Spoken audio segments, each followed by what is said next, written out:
Halo rekan-rekan para tenaga honorer, video kali ini kita akan membahas terkait dengan tanggapan Komisi 10 DPR RI terkait dengan kisruh pemerintah pusat dan pemerintah daerah dalam hal pengangkatan honorer menjadi P3K.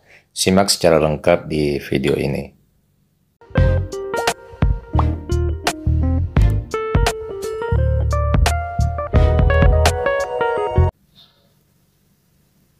Rekan-rekan sekalian, pemerintah telah menutup usulan formasi CPNS dan P3K yang terbuka bagi rekan-rekan kita para tenaga honorer maupun masyarakat umum pada akhir April tahun 2023 yang lalu. Meskipun demikian, saat ini masih ada instansi khususnya pemerintah daerah yang sama sekali belum mengajukan usulan pengadaan formasi pada seleksi CPNS dan P3K tahun 2023. Sehingga membuat para tenaga honorer ketar-ketir.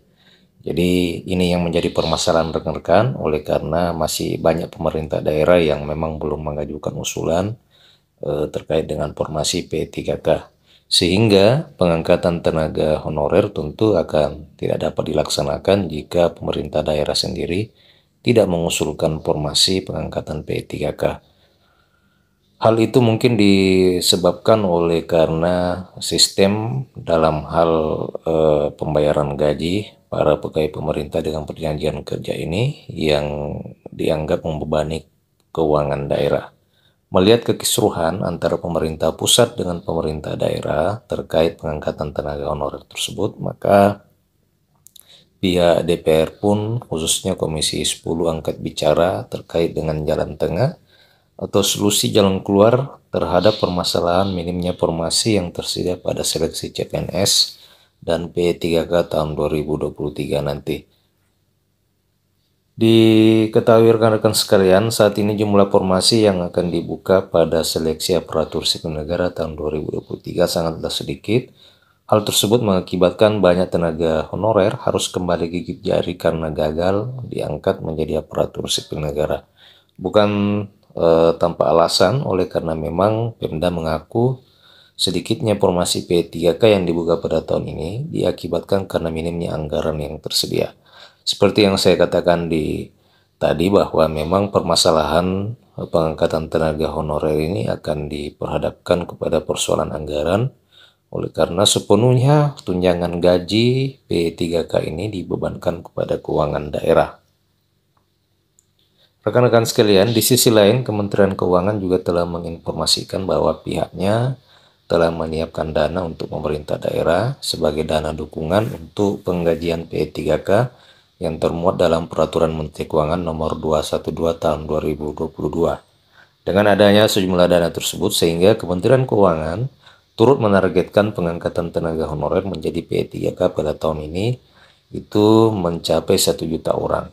Namun fakta di lapangan berdasarkan keterangan dari pemerintah daerah, rata-rata pemerintah daerah mengalami kesulitan dalam hal pembagian dana daerah jika harus ditambah dengan penggajian pegawai P3K tahun 2023. Pihak pemerintah daerah pun berharap nantinya gaji tenaga honorer yang diangkat menjadi P3K itu akan ditanggung sepenuhnya oleh pemerintah pusat.